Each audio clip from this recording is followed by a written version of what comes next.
দর্শক, কক্সবাজারে রয়েছেন সহকর্মী ফাহিম ইউসুফ, সরাসরি যোগ দিচ্ছেন তিনি। ফাহিম, আন্তর্জাতিক সম্মেলনে অংশ নেওয়া রোহিঙ্গারা কি প্রত্যাশা করছেন জানাবেন।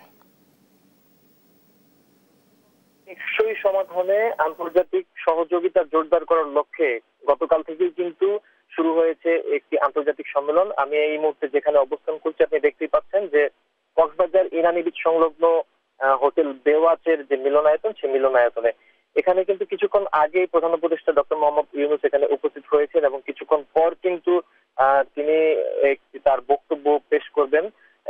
এছাড়া আমি একটু বলে রাখি যে এই যে রোহিঙ্গা ইস্যু দীর্ঘদিনের একটি সংকট বাংলাদেশের, এই সংকটের যে প্রায় কিন্তু আজ ৮ বছর হতে চলেছে।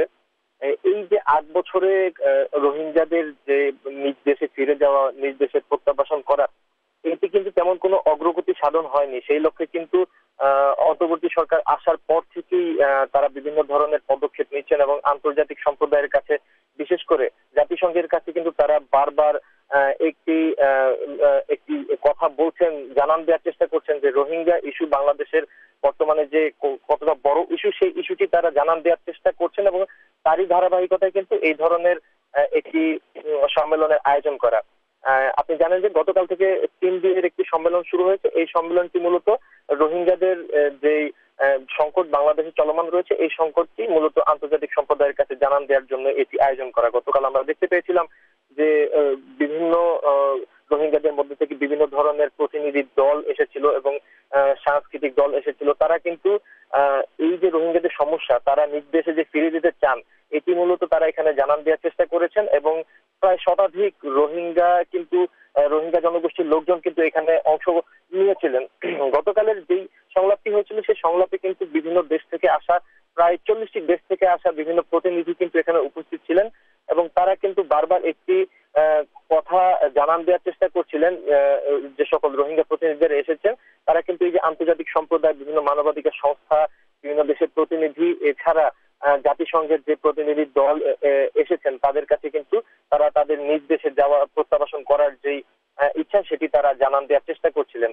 এছাড়া বাংলাদেশের যে আইন শৃঙ্খলা পরিস্থিতি অবনতি হচ্ছে এবং কক্সবাজার এবং এই কক্সবাজার সংলগ্ন যে অঞ্চলগুলো রয়েছে, এই অঞ্চলগুলোর কিন্তু প্রাকৃতিক যে ভারসাম্য, সেটিও কিন্তু অনেকটা ব্যাহত হচ্ছে এই যে অতিরিক্ত মানুষের চাপে। প্রায় এখন আমি যদি বলে রাখি যে 13 থেকে 15 লাখ রোহিঙ্গা কিন্তু বর্তমানে বাংলাদেশে অবস্থান করছে। এই যে রোহিঙ্গাদের একটি নির্দিষ্ট ছোট একটি অঞ্চলে তাদেরকে থাকতে দেওয়ার ফলে যে ধরনের প্রাকৃতিক সমস্যা, এছাড়া আইন শৃঙ্খলা পরিস্থিতির অবনতি সহ দেশের যে এই যে অঞ্চল ঘিরে যে এক ধরনের সংকট, এই সংকটটি নিরসনেই কিন্তু মূলত এই যে রোহিঙ্গা জনগোষ্ঠীর একটি অংশ এবং বাংলাদেশের যে অন্তর্বর্তী সরকার বর্তমানে রয়েছে, তাদের মধ্যে যে আগ্রহ, সেই আগ্রহটি কিন্তু মূলত আন্তর্জাতিক সম্প্রদায়ের কাছে জানান দেওয়ার জন্য এ ধরনের একটি সম্মেলন আয়োজন করা।